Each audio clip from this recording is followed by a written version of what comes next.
Anordo tumwesigye rwa munono rukwenda obuhwezi nagira ngo amazire emyaka 13 arukuraba mu mbereji kandi ngo nahurira n'obusasa mu magara ge ecyari kushabira abari kumureba bona okumuhwera bakamuha obuhwezi kwara kumara emyaka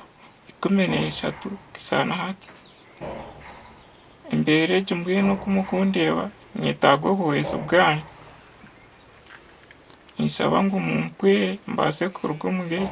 omugihe kizibu n'obusasi babazire b'omusigazi ogu nibagira ngo Anordo akakwatwa obuyabire ari omu siniya ya kashatu ngo kandi bakagezaho bamuraguriza omu marwariro gona bagurize n'ebintu byabo byona byahwaho aho bakushabira abanyambabazi okubakwatiraho ikintu kyamukwata omu manyanya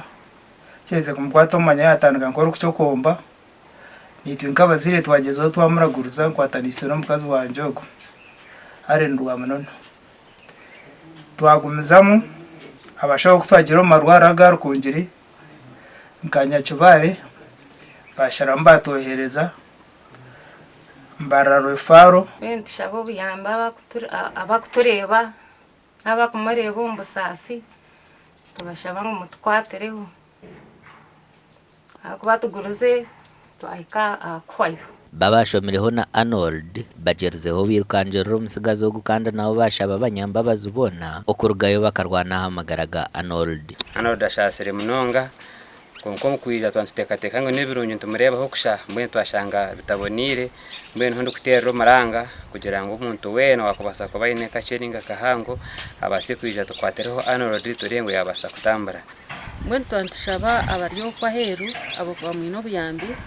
mwije mbase kumukwatiraho ubundi nawe akimuka abankabandi so emyaka 13 yamazire na shasha kutubeni celebrating silver jubilee emyaka 25 nkishomero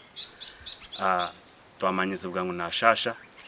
kandi yahire na contribution no mukushasha kweyo kwe cyatwereka ngo na conditionero umuntu uyu n'obuhwezi bwona nabasa kora byahanamba Yesu meya not mushanju 82 nshanju na mukaga 95 nshanju na 8 iriyo mu mazina ga Maclean Savit ninge ya not mushanju 5 atano ni 5 95 anana mukaga iriyo mu mazina ga Wilbar wa munono gasha kwa Dan basivye